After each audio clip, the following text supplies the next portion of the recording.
Muy buenos dias and happy Thursday to all across the Delaware Valley and, of course, to all my Phillies fans. We woke up this morning, we grabbed our phone, and we had a much better mood because of the Philadelphia Phillies. In the game finale, the series finale against the Arizona Diamondbacks, finally did what we expect them to do, and they got the job done. Not only did they get the victory, but the bats finally woke up and they performed to the expectation that we all hold for them. 18 runs on Wednesday night off of 22 hits. The Phillies bats were performing the way they're supposed to. You even had a 7-run inning. You had a position player pitching as well. You always know that's essentially the 2022 version of throwing in the towel. And for the Phillies, what you need exactly ending this series. Because, look, we all talked about it over the last two games.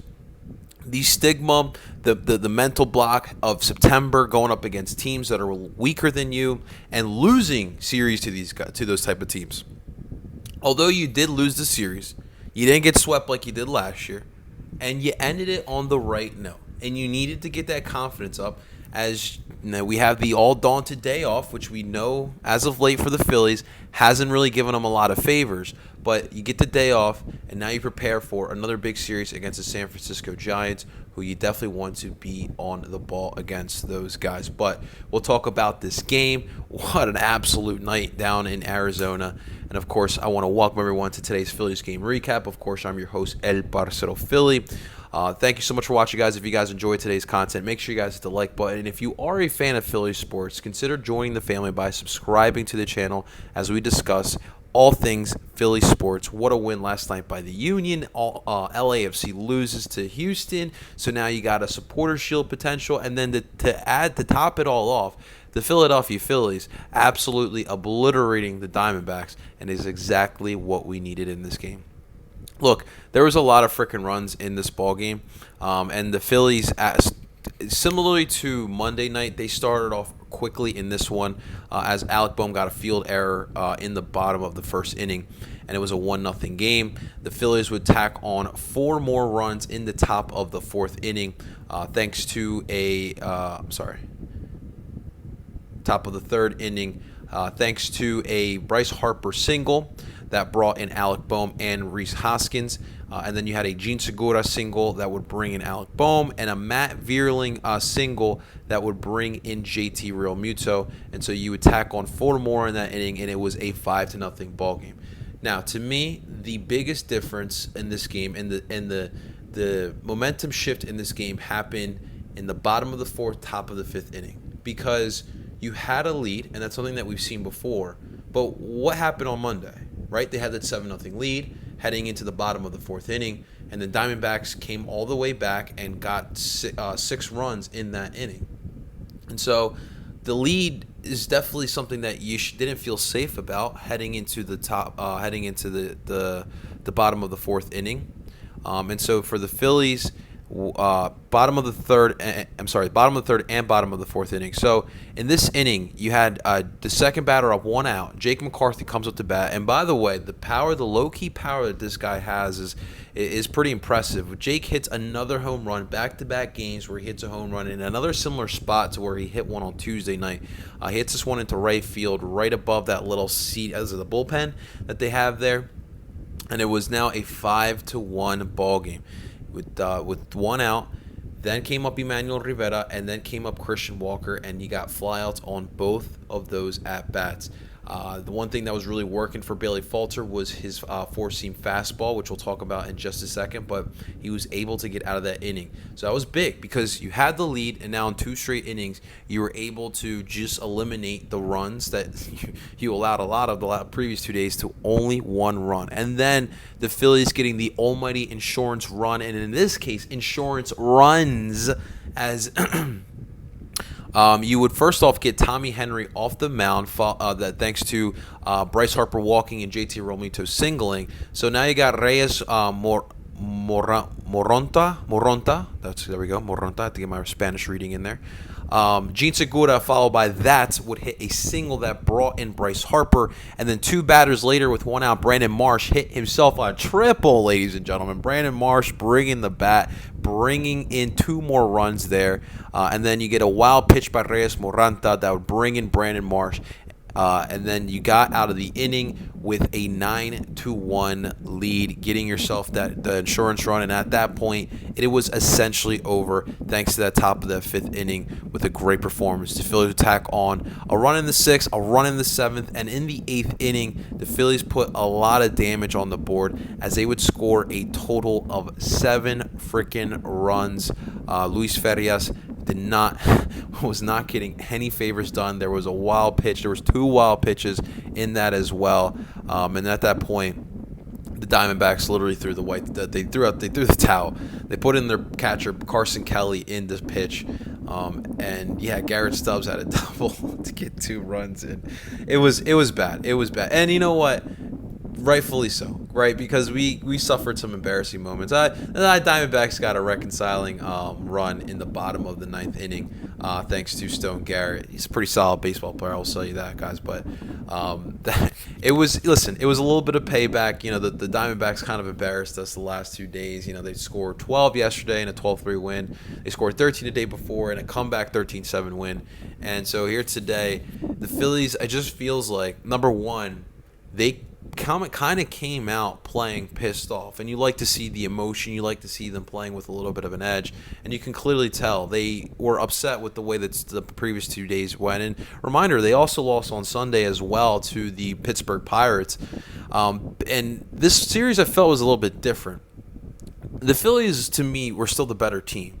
It just really felt like the Phillies had a mental block, and they were able to kind of, I don't want to say shake off completely, but they were able to, at the moment, to kind of just capitalize on the moment, understanding that you do not want to get swept by the Arizona Diamondbacks at this point of the season, especially since the Padres were able to get the job done against San Francisco Giants. They applied extra pressure right now. Right now, at the moment, you are only a half game up on the San Diego Padres. So this game was truly important, and the Phillies came out playing inspired, emotional, pissed off baseball, and that is exactly what you want to see. They let it all out in this game, ladies and gentlemen. That was definitely really big to see. But we'll talk about the bats, and obviously they did their thing as expected. But I kind of want to start off talking about Bailey Falter. We have ourselves a good problem. Bailey's good. Like, he's good at baseball. I love what Bailey Falter has been doing. You know, it's funny because when we looked at the trade deadline time, the one thing we kept saying was we need to go find a fifth starter, right? None of us believed in Bailey Falter, and rightfully so. There was a lot of games where Bailey Falter would only go 3 innings, and he was really struggling. But around that time, something clicked in Bailey Falter's head. He wants to be a starter, and it's clearly evident he wants to be a starter. And every time he goes up to the mound, it feels like his mentality is, I'm going to prove and I'm going to show that I should be in this rotation. I should have a place for the playoffs. And he came out here again. This was his best performance, ladies and gentlemen. 6 1/3 innings pitched. Could have probably gone a little bit longer, but hey, when he beat the brakes out of a team like Arizona, can't really kill him for that. You allowed 5 hits. He gave up 1 earned run, and he had 6 strikeouts. He did allow a home run, but man, McCarthy's pretty good baseball player. But regardless, I mean, like I mentioned, his 4-seam fastball was working. It's not like a crazy heater type of pitch, but at least for him, but his location was there. Like, his location was there all game long, and I think that's the one reason why Aaron Nola and Ranger Suarez struggled in the series. Their location was not there in their respected starts, and he clearly had it. He threw some all-speed pitches as well, but to me, seeing a starting pitcher, go up to the mound, throw with conviction, throw that fastball, and have a location, that was refreshing to watch. Straight up, that was refreshing to watch. Nick Nelson came in for 2 2/3, and this was a clutch performance as well because of the fact that throughout the first 2 games, Arizona really used up a lot of our bullpen arms. And so to be able to go into this game only using 2 pitchers, that was really big for us. And so now you got a day rest heading into San Francisco. Now, hopefully in San Fran, you don't use up your bullpen arms again because you're going to run into the similar situation. But this was definitely a good one. And so kudos to Bailey Falter. He threw 83 pitches. Nick Nelson threw 25 pitches. But 62 strikes for Bailey Falter. I mean, yeah, his location was truly and honestly great to see. But it always helps when you do have some run support, and Bailey Falter certainly got his fair share of run support. I believe he left the game with a 9-1 lead, so that always helps, right? But these bats, I mean, what can I say? They did what we kind of expect them to do, and you saw the effect of having such big bats in the lineup. You look at the top of the lineup. You look 1 through 5. Schwarber 2 for 6. Hoskins 3 for 6. Bomer 2 for 6. Harper 3 for 4. Great game by Bryce Harper. JT Realmuto 2 for 4 as well. So the big bats in your lineup at the top of the rotation, top of the lineup. I'm sorry, really got the job done. Even Gene Segura, who was batting 6 here today, he was 2 for 3 on the day as well. So your big bats really got the job done. Brandon Marsh had Brandon Marsh, surprisingly, has actually had a solid series. He hit a triple here today. He went 3 for 6. Yesterday, he really produced the only runs you were able to score on Tuesday night with that 3-run home run shot to give him his first home run as a member of the Philadelphia Phillies. I believe he had a hit on Monday night, but he's been pretty big, and as he continues to develop his swing and continue to improve upon it with Kevin Long, his glove obviously is what we needed. But if he can continue providing you some pop with that bat, it is really going to be big. Edmundo Sosa also went 2 for 6 here today. He did tweak his back a little bit in the game, but Rob Thompson did mention that he's going to be okay. I'm not going to kill Edmundo Sosa's defense because I do think it's still pretty good, and I don't think he's done anything to warrant any benching. But I've watched a good fair share of his play so far, and I'll be honest, I kind of like Johan Camargo a little bit better. I don't know. I think I just like his glove a little bit better.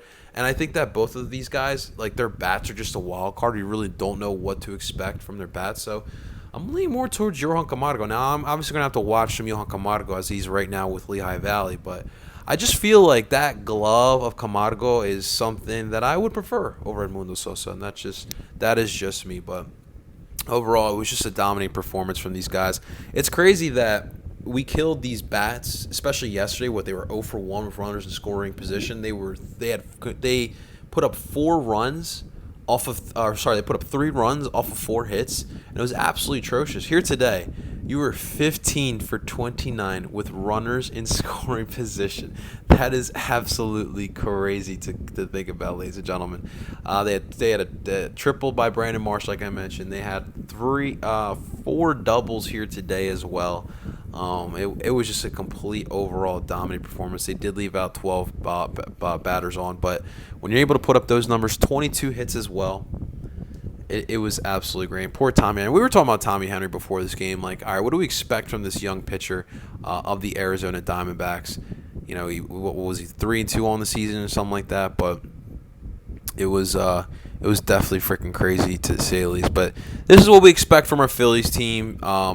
Not per se a blowout every single time, but obviously you're looking for the Phillies to take care of teams like this. I would much rather take the series win than this blowout win that they had here on Wednesday night, but you have to move on from it.